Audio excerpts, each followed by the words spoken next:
No início da década de 1970, um serial killer sequestrou e matou 6 jovens garotas negras entre idade de 10 anos e 18 anos. O caso ficou conhecido como Freeway Phantom. Olá pessoas, sejam muito mais bem-vindos a esse canal que fala sobre casos criminais, toda sexta-feira a partir das 1 hora da tarde. Então, se você não é inscrito nesse canal, eu ainda não sei o que está fazendo, que ainda não se inscreveu nesse canal, se inscreve no canal aqui embaixo, já deixa seu like. E se caso você já é inscrito nesse canal, seja muito mais bem-vindo a mais um vídeo.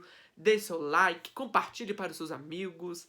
Também comenta aqui embaixo caso você queira que eu traga algum caso criminal que eu vou anotar e tentar trazer o mais rápido possível. Hoje eu vim falar pra vocês sobre um caso, o primeiro serial killer não só desse ano, mas também de Washington, D.C. É um caso que envolve menores de idade, abuso sexual e abuso físico. Então, caso você tenha alguma espécie de gatilho com esse tipo de coisa, com esse tipo de tema, eu peço para que você talvez não assista esse vídeo que pode sim conter gatilhos. Vou tentar evitar, tentei evitar na hora de escrever o roteiro, mas nunca se sabe. Outra coisa, aqui no canal, semana passada já teve o primeiro vídeo dos casos criminais vitorianos que eu trouxe aqui, porque eu decidi trazer pro canal, e tá muito bacana. Esse mês vai ter mais um, eu pretendo trazer todo fim de mês, toda a última semana do mês, toda a última sexta-feira do mês, eu pretendo trazer. Então, esses são os recados que eu tenho pra dar. Chega de enrolação, chega de blá blá blá, sem mais delongas, simbora pro vídeo de hoje. Em 1981, Washington, D.C. ficou meio que sendo assombrada por um serial killer, sendo o primeiro serial killer documentado de que se tem registros de Washington, D.C. Nos próximos 17 meses, até 1972, o serial killer que ficou conhecido como Freeway Phantom assassinou, sequestrou cerca de 6 jovens negras de 10 a 18 anos. A polícia aparentemente não estava acostumada com aquele tipo de acontecimento, então foram necessários 4 assassinatos até que a polícia meio que interligasse todos os casos envolvendo um serial killer. E até mesmo após ele sequestrar a 4ª vítima, ele começou a ser mais ousado, já que ninguém tinha nenhuma pista sobre ele, sobre quem era a sua identidade, nenhum suspeito sequer. Então ele começou a ser mais ousado, deixando um bilhete para a polícia em uma das vítimas e também fez uma de suas vítimas mais jovens a telefonar para sua família e dar alguns recados para ela. E aparentemente esse caso permanece sem solução até hoje, com nenhum suspeito para poder prender ou investigar. No início de 1970, os principais jornais da cidade de Califórnia e de Nova York estavam noticiando os mais insanos e mais infames serial killer. E foi então que em Washington, D.C. começou a experimentar os seus primeiros assassinatos em série. No começo de 1971, uma garota chamada Carol Denise Spinks, de apenas 13 anos e morava em Washington, simplesmente desapareceu.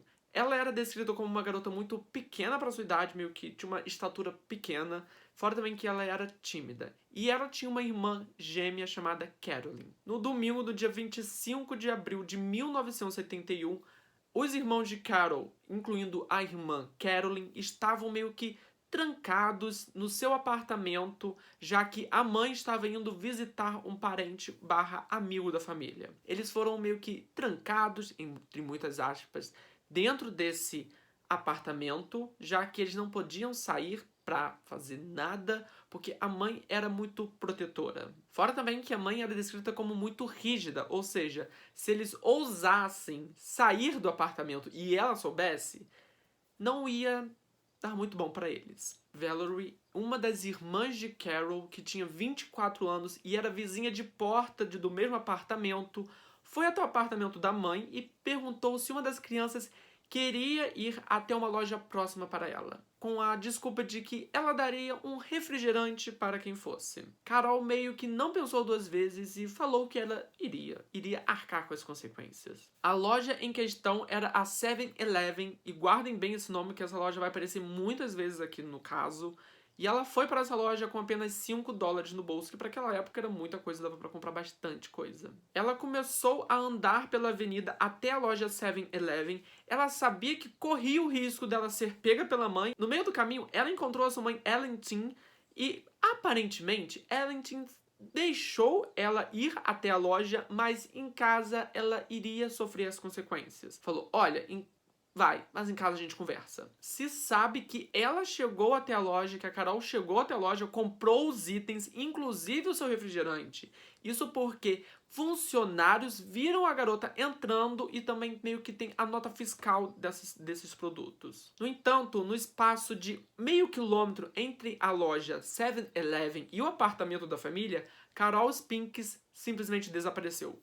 A hora foi se passando e sua mãe começou a ficar muito preocupada com aquilo e fez um boletim de ocorrência de desaparecimento. Além disso, sua mãe meio que organizou um grupo de busca para poder ir atrás de sua filha, mas não encontraram nada, nem os restos mortais, nem alguma sacola, nada. Não encontraram nem mesmo qualquer rastro dessa garota. Seu corpo só foi encontrado 6 dias depois, perto das 3 da tarde, na parte de trás do Hospital St. Elizabeth, a cerca de 1 quilômetro do local de seu desaparecimento. Quando os médicos fizeram a autópsia dela, mostrou-se que ela foi abusada sexualmente antes dela ser morta, e ela foi morta por estrangulamento. Fora também que a polícia começou a acreditar na hipótese de que o sequestrador tinha mantido a garota em cativeiro durante alguns dias antes dele matar a garota. Fora também que ela não foi encontrada usando seu sapato. Guardem também essa informação, que foi meio que um modus operandi desse assassino. 2 meses depois, a polícia teria que voltar no mesmo local, já que um corpo foi novamente encontrado perto da onde Carol estava. Darlenia Denise Johnson, de 16 anos, morava em Congress High, perto do mesmo local onde Carol Spinks morava junto com sua família. A escola onde ela estudava estava de férias de verão, então ela começou a curtir as suas férias junto com amigos, junto com seu namorado e também com um emprego de verão. Ela era meio que uma auxiliadora em um clube de recreação para crianças. Foi então que na noite do dia 8 de julho de 1971, Darlineia disse para sua mãe que iria passar a noite naquele centro de recreação, já que eles estavam pensando em fazer algumas brincadeiras, algumas coisas para as crianças, que iria se estender até a manhã seguinte. Ou seja, quando ela desapareceu e não foi notificado para a mãe dela, meio que para a mãe dela ela pensava que ela estava naquele centro de recreação. E para o centro de recreação tinha faltado praticamente. O seu trabalho não ficava muito longe da sua casa, ficava em Oxon Hill, que era meio que um distrito vizinho de Congress Heights. Fora também que era uma caminhada curta que ela já tinha feito dezenas de vezes antes. Infelizmente, Darlineia Denise Johnson nunca chegou a trabalhar naquele dia e seu desaparecimento só foi verdadeiramente notado no outro dia, no dia seguinte, já que não tinha sinal nenhum de Darlineia tanto na sua casa quanto no seu trabalho. E foi somente aí que começaram a suspeitar de que tinha acontecido alguma coisa muito séria com ela. Um boletim de ocorrência foi registrado no caso de Darlineia e, aparentemente, o primeiro rótulo que colocaram nesse boletim de ocorrência foi sequestro. Aparentemente, uma testemunha viu essa garota passeando com o seu namorado naquela mesma tarde, mas, aparentemente, a mãe desse garoto não deixou ele falar com a polícia. Ou seja, não sabemos se ele tem alguma pista ou se ele pode ser o assassino, o que eu não acredito que seja. Mas ele poderia ter alguma pista para falar para as pessoas sobre quem era a identidade do assassino. Outra testemunha disse ter visto Darlineia na mesma tarde andando em um Volkswagen de modelo preto mais antigo junto com um homem afro-americano, mas não se deu mais nenhuma coisa, mais nenhum detalhe sobre isso. Ou seja, existem vários modelos da Volkswagen preto e antigo. Pode ser qualquer coisa, pode ser qualquer carro. Nos dias seguintes ao sequestro de Darlineia, há alguns rumores de que sua mãe recebia telefonemas na sua casa e com a outra pessoa do outro lado da linha provocando ela, dizendo que a sua filha iria morrer, enfim, esse tipo de coisa. Eu acredito que nesse caso alguma coisa aconteceu no tipo de brincadeira de mau gosto, porque o tanto de coisa que eu já vi na televisão de pessoas, por exemplo, sendo sequestradas e pessoas querendo brincar com isso, telefonando e falando que, olha, sua filha tá com a gente, não no sentido da pegadinha desses vídeos assim, mas realmente da pessoa acreditar. Isso também já falei em alguns casos criminais, de vários telefonemas falando eu que sou o assassino, querendo assumir a culpa pelo assassinato. Isso é um tipo de brincadeira, se é que isso pode ser chamado de brincadeira, de muito mau gosto, e pode ser que isso aconteceu com ela pode ser também que o assassino telefonou para ela, porque tem muito isso, e isso realmente aconteceu nesse caso. Não do assassino falar diretamente com a família, mas sim uma das vítimas falar com a família, e outra vez ele mandou uma carta para a polícia. Mas, enfim, voltando ao sequestro de Darlineia. 11 dias depois do sequestro de Darlineia, seu corpo foi encontrado a cerca de 4,5 metros de onde Carol Spinks estava. Lembrando que naquele verão era um verão extremamente quente. Ou seja, a decomposição, já que ela foi colocada ali, deixada a Deus dará, a decomposição agia muito rápido, fora também que estava muito úmido, ou seja, umidade e calor, decomposição rápida. Porém, há indícios de que a polícia havia sido notificada de que um corpo havia sido encontrado naquele mesmo local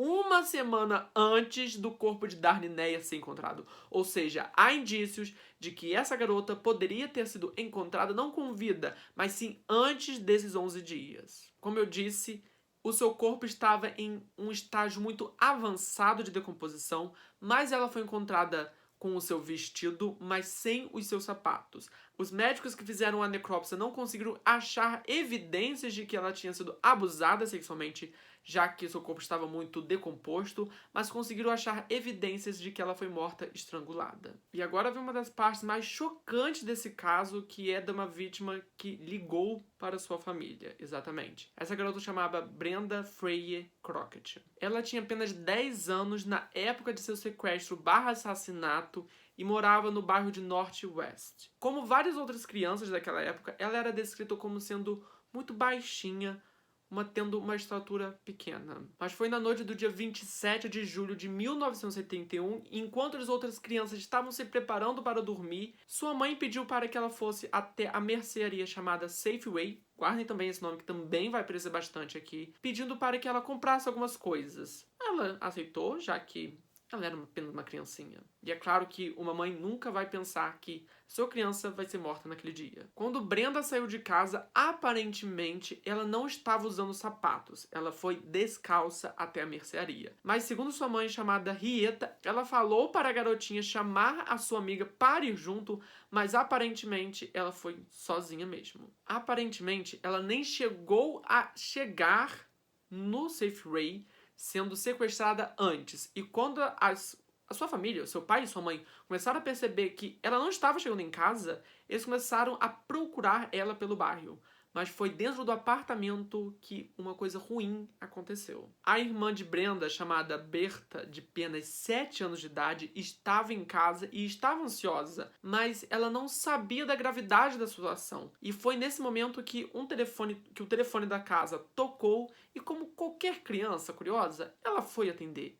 Mas ela apenas ouviu a voz de sua irmã, do outro lado da linha. Essa ligação aconteceu por volta das 9h20, 2 horas depois dela ter saído para ir à loja. Apesar daquela idade, esse evento meio que traumatizou Berta, já que ela lembra de sua irmã ter falado algumas coisas, chorando, parecendo que estava meio distraída e deu algumas coisas bem estranhas sobre o seu paradeiro. Ela ainda lembra de Berta ter falado, abre aspas, um homem branco me pegou e eu vou para casa em um táxi. Brenda então contou para sua irmã que ela estava no estado da Virgínia, isso antes de que o seu telefonema fosse cortado meio que abruptamente. Depois dessa ligação, Berta conseguiu achar o namorado da sua mãe, falou para ele que a Brenda tinha ligado, ele voltou para o apartamento e cerca de 40 minutos depois, por volta das 10 horas da noite, houve uma segunda ligação e dessa vez quem atendeu foi o namorado da mãe de Brenda. Ele tentou ser mais cauteloso,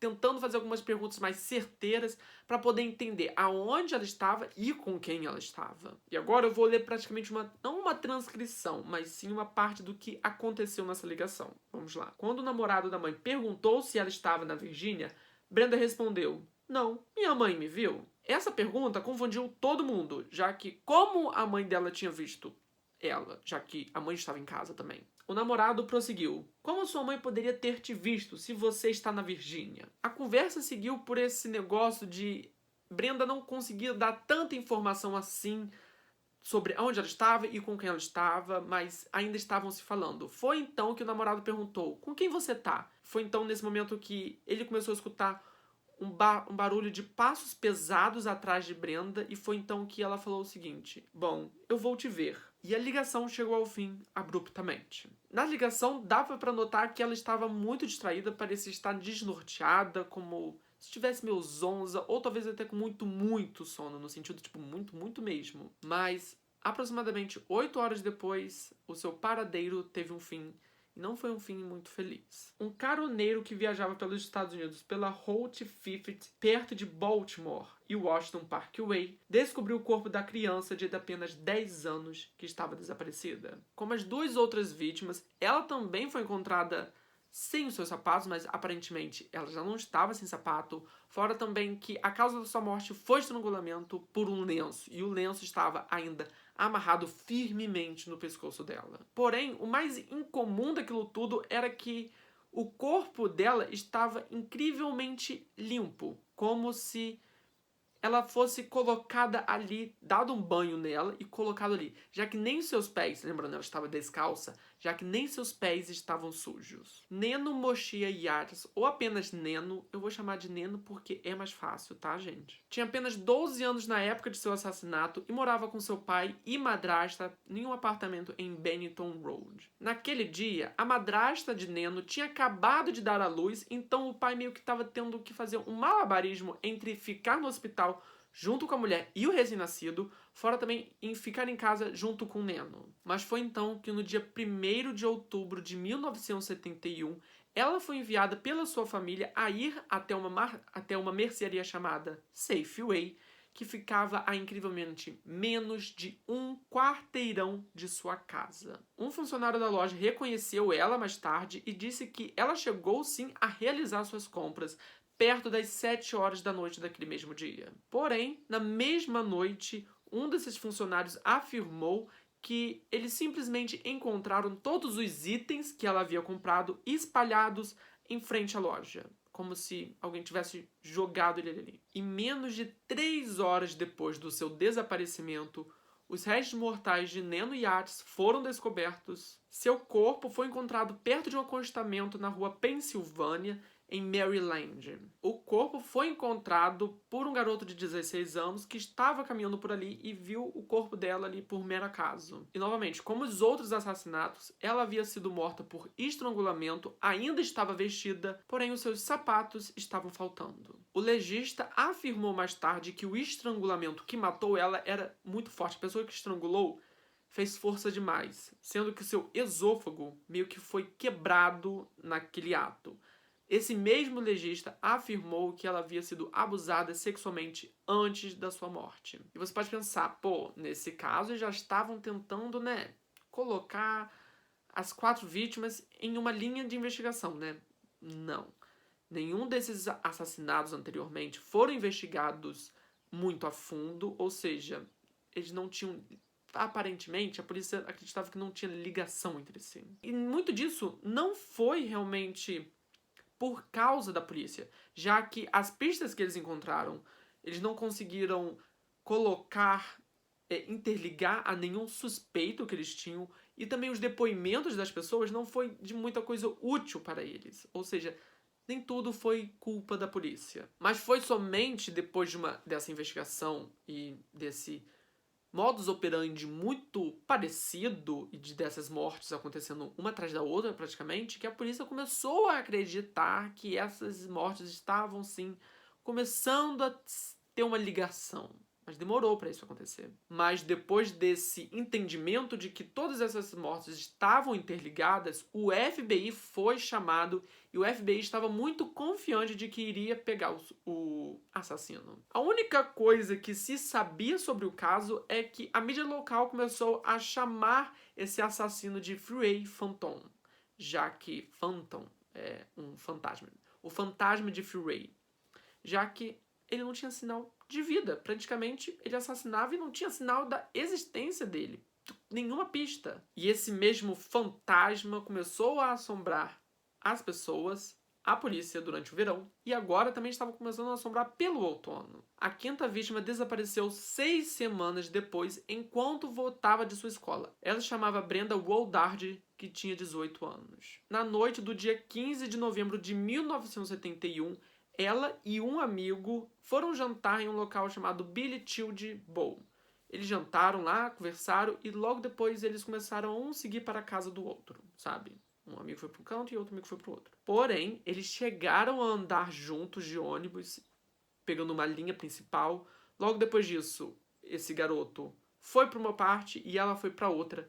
E é aí que se perde o rastro dela. Foi então que na madrugada do dia 16 de novembro de 1981, poucas horas depois dela ter sido vista pela última vez pelo seu melhor amigo, um policial chamado David Norman estava dirigindo, fazendo uma patrulha, e foi aí que ele descobriu o corpo de Brenda. De forma muito mórbida, o corpo de Brenda foi descartado em uma estrada movimentada perto do ponto de ônibus que sua mãe usava para ir trabalhar. E foi somente horas depois que ela soube do desaparecimento e morte da sua filha. Ela se deparou com uma comoção perto do ponto de ônibus. E foi só então que ela descobriu que sua filha estava morta. Como os outros 4 assassinatos, Brenda foi estrangulada, mas parece que o seu fim, que a sua morte, foi ainda mais violenta do que as outras. As autoridades notaram que a sua cena do crime estava especialmente horrível. Não no sentido horrível do tipo, está ruim para poder achar pista, mas sim horrível no sentido pior da palavra, já que as suas roupas estavam manchadas de sangue e tinha 6 hematomas de facada ao redor do corpo de Brenda. Fora também que os investigadores encontraram marcas de defesa nas mãos dessa menina, que mostravam que ela estava lutando para poder sair de perto desse cara. E o fato de que Brenda foi esfaqueada diferente das outras, a polícia começou a desconfiar de que ela havia sendo tratada de um caso separado, de que foi uma morte separada das outras 4. Fora também que os investigadores começaram a achar estranho que Brenda havia sido encontrada ainda usando seus sapatos, uma bota preta que ela gostava muito. Porém, o que fez a polícia meio que não desconfiar mais dessa teoria e de que desconfiar que realmente foi o Freeway Phantom, foi um bilhete que foi encontrado no casaco que estava cobrindo o corpo de Brenda. O bilhete foi escrito à mão e ele dizia o seguinte, abre aspas, isso equivale à insensibilidade para as outras pessoas, principalmente as mulheres. Vou admitir os outros assassinatos quando vocês me pegar, se puderem, de Freeway Phantom, fecha aspas. E logo após a descoberta desse bilhete, que praticamente ligava a Brenda ao assassino, a polícia lutou para que realmente ela fosse ligada oficialmente à lista de assassinatos de Freeway Phantom. Mas tinha meio que algumas diferenças entre o caso. O bilhete praticamente não provava muita coisa. Poderia ser um falsante, poderia ser outra pessoa tentando se passar para o Freeway. A polícia tentou lutar para poder associar ela, já que tinha algumas diferenças, como ela sendo a única vítima a ser esfaqueada. A polícia justificou esse fato por ela ser uma pessoa maior de idade, uma pessoa mais velha, ou seja, ela tinha mais consciência do que estava acontecendo e poderia ter lutado contra ele. Porém, a polícia ainda relutou muito em associar ela aos outros assassinatos, já que um dos modus operandi dele, vamos dizer assim, era sumir com os sapatos da vítima. E lembra que Brenda ainda estava usando os seus sapatos, ou seja, a polícia achou que foi realmente um farsante. Porém, depois desse assassinato de Brenda, ele praticamente sumiu por um ano inteiro, apenas voltando em setembro de 1972, que foi quando a polícia colocou ele como ativo novamente. No entanto, naquela altura, o FBI já estava em outra investigação, que era dos escândalos envolvidos Watergate. E toda a atenção da mídia já estava voltada para aquele grande escândalo, então o caso Freeway Phantom foi começando a esfriar na mídia local e também nas investigações. A última vítima que se tem notícia é de Diane Williams, que tinha 17 anos. Ela era considerada uma pessoa muito atraente, tinha um senso de moda praticamente impecável e tinha o sonho de ser modelo. E foi durante o verão que ela começou a se aproximar e muito de seu namorado. Isso tudo já estava praticamente no cotidiano de Diane, ou seja, ela estava de boa com a vida, ela estava indo bem com a vida. Foi então que no dia 5 de setembro de 1972, após ela preparar um jantar para sua família e sair para encontrar o namorado na casa dele, assim como ela já tinha feito outras vezes, a sua vida mudou praticamente drasticamente. Diane ficou as próximas horas junto com seu namorado, ficando nos beijinhos. E foi então que chegou a hora dela ir embora, ele levou ela até um ponto de ônibus na Avenida Martin Luther King, que ficava a poucos metros, a poucos quilômetros do local dos primeiros sequestros. Depois de deixar o seu namorado, ela foi vista pela última vez entrando no ônibus e seguindo para sua casa, que ficava em Harley Terrace. E essa foi a última vez que ela foi vista com vida. Na manhã seguinte, do dia 6 de setembro de 1972, o seu corpo foi encontrado por um caminhoneiro que estava passando pela rodovia 295. Ele havia parado no acostamento da estrada, que ficava praticamente na divisa entre o estado de Washington e de Maryland, e foi então que ele se deparou com o corpo dela. Detalhe, esse corpo foi encontrado a cerca de 2 quilômetros da casa de Diane. A polícia foi chamada até o local imediatamente, e logo assim que eles já chegaram, eles começaram a perceber que já tinha várias semelhanças com os antigos casos de Freeway Phantom. Então eles começaram a teorizar de que o assassino estava ativo novamente, já que ela foi encontrada vestida, porém os seus sapatos não estavam calçados. Porém, em uma reviravolta muito estranha do caso, os seus sapatos foram encontrados ao lado dela, como se o assassino tivesse colocado ao lado logo assim que ele se livrou do corpo dela. Como as outras vítimas, Diane foi morta por estrangulamento, mas a polícia não conseguiu encontrar nenhum vestígio de que ela foi abusada sexualmente. Porém, havia alguns vestígios de sêmen na roupa dela. A polícia começou a teorizar de que foi o namorado que tinha, sei lá, gente, tinha feito coisa de namorado com ela, mas após ele ser investigado, ele falou que não fez nada com ela, não chegou a fazer nada que pudesse botar um sêmen na roupa dela. Gente, desculpa por esse barulho que tá tendo, é porque tá tendo uma ventania enorme aqui em casa, e o único momento que eu tenho pra gravar é agora. Então, relevem essa ventania. O caso Freeway Phantom praticamente estava em alta na mídia local. Várias pessoas começaram a teorizar de quem era, teorizar o porquê que isso acontecia. Estavam na boca do povo, assim como os crimes que aconteciam em Nova York e na Califórnia. A polícia recebeu vários telefonemas e também várias cartas enviadas pelo correio de pessoas alegando saber de alguma coisa sobre o Freeway Phantom. Todas essas cartas e telefonemas foram investigados a fundo. Alguns levaram alguma coisa, então foram investigados ainda mais, mas no fim não levava a lugar nenhum. Porém, a prática comum da época era que todos esses registros de telefones ou também de registros das cartas fossem direcionados aos detetives que eram colocados no caso. Ou seja, há várias páginas faltando, várias coisas faltando, já que eles não registravam essas ligações. Ou seja, pode ser que hoje em dia tenha alguma pista que foi dada antigamente que levaria a algum lugar, mas enfim, não se sabe porque não se tem registros tanto desse telefonema, desse houve ou não um telefonema que poderia levar a alguma pista importante, ou dessa carta, que poderia levar a alguma pista importante. Porém, com tudo que se sabe, tanto das cartas, das pistas e das cenas do crime que aconteceu, não tem nenhum suspeito realmente real de quem poderia ser o Freeway Phantom. Esse caso ele foi encerrado, foi reaberto várias vezes, e todas essas vezes que ele foi reaberto,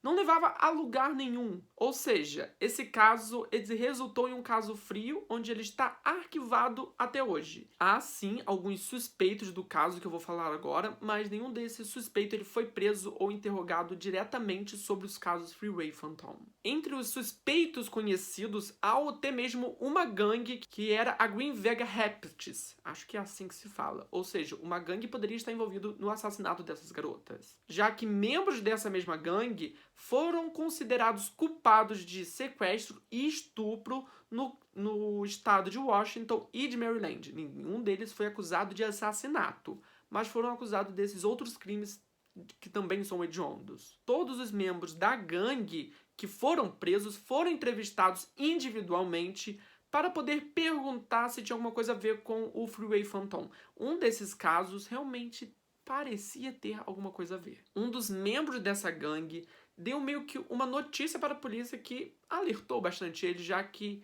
ele falou que um desses membros da gangue falou com ele sobre um dos assassinatos. Esse membro em questão também estava na mesma prisão e foi entrevistado, e ele deu bastante informação sobre o assassinato e algumas informações que não foram dadas a público. Ele falou que daria mais informações, porém a sua identidade não poderia ser exposta. Foi combinado com a polícia e ele ia começar a dar algumas respostas. Foi então que o preso que falou que conhecia o assassino começou a falar quem era o cara, a data e o local dos assassinatos. No entanto, durante essa entrevista que esse preso estava dando, lembrando que ele não queria ser identificado, começou a rolar algumas coisas políticas e foi então que um candidato a deputado de Washington veio a público falando que tinha sim um dos suspeitos e foi então que esse preso ouviu essa manchete no rádio ou até mesmo na televisão e ele falou que não daria mais nenhuma informação já que o combinado foi desfeito pela polícia. Outros 2 suspeitos do caso é Edward Sullivan e Tommy Simmons, que eram 2 ex-policiais que foram presos por um assassinato que é o de Angela Barnes. Até porque a Angela, ela tinha 14 anos na época e até mesmo foi considerada como sendo uma das vítimas de Freeway Phantom. No entanto, mais tarde, a polícia descartou a hipótese de que ela era uma das vítimas e continuou a investigação até que descobriu que eram esses 2 policiais. Porém, a polícia ainda acreditava que esses 2 eram sim o culpado dos assassinatos. E se você parar para pensar, até que faz um pouquinho de sentido, já que eles eram 2 ex-policiais, então eles sabiam como ocultar as pistas. E não tinha tanta pista assim, não tinha praticamente pista nenhuma sobre os assassinatos. Só tinha o corpo da garota. E a falta do sapato, é claro. E por fim, temos Robert Askins, que em 1977 foi acusado de sequestrar e manter em cativeiro uma mulher de 24 anos em sua casa em Washington. Um detetive passou a interrogar Robert e descobriu-se que ele tinha vários antecedentes criminais envolvendo homicídio. O primeiro registro dele assassinando alguém foi em 28 de dezembro de 1938, enquanto ele tinha 19 anos e era membro do Clube de Ciências. Nessa época, ele foi a um bordel e serviu uísque com cianeto para 5 prostitutas, resultando na morte de uma delas. E 2 dias depois, em 30 de dezembro de 1938, ele matou a facadas outra prostituta de 26 anos. Logo após ele ser preso por esses 2 crimes, ele foi interrogado e ele disse à polícia que ele era um odiador de mulheres e foi então que ele foi preso no hospital Gallinger, em Washington. E enquanto ele estava lá, ele se libertou uma vez e agrediu outras 3 enfermeiras até que ele foi preso novamente. Durante o seu julgamento por essas 2 mortes, foi descoberto que ele era meio que um espião da polícia para poder aplicar a lei anti-prostituição. Mas não adiantou de nada, já que em abril de 1939 ele foi considerado culpado e foi preso no Hospital St. Elizabeth's. E depois de 5 meses depois dele ser libertado, em 1952, ele estrangulou uma mulher de 42 anos. Ele foi preso e julgado em 1954 por este assassinato e também pelos outros assassinatos em 1938, já que a polícia começou a levantar o laudo de que se ele estava são ou não durante os assassinatos. E foi dado que ele estava sim são durante os assassinatos. Agora, voltando em 1977, após a sua acusação de estupro naquele ano, a casa dele foi investigado e tinha vários jornais, várias cartas, várias coisas envolvendo o Freeway Phantom. Um mandado de busca acabou sendo obtido e eles investigaram o quintal da casa dele, mas não encontrou nenhum vestígio tanto de sangue ou de qualquer outra coisa que pudesse incriminar ele. Mas então, esse foi o vídeo. Espero que vocês tenham gostado. Se gostar, não se esqueça de se inscrever no canal e já deixar o seu like. Se você é inscrito, não esqueça de deixar o seu like. Mas então, esse foi o vídeo e é o primeiro caso de serial killer que eu trago aqui no canal em 2024. Pretendo trazer mais, mas vamos ver como é que vai ser. E esse foi o vídeo, então até semana que vem para mais um caso criminal. Tchau, tchau.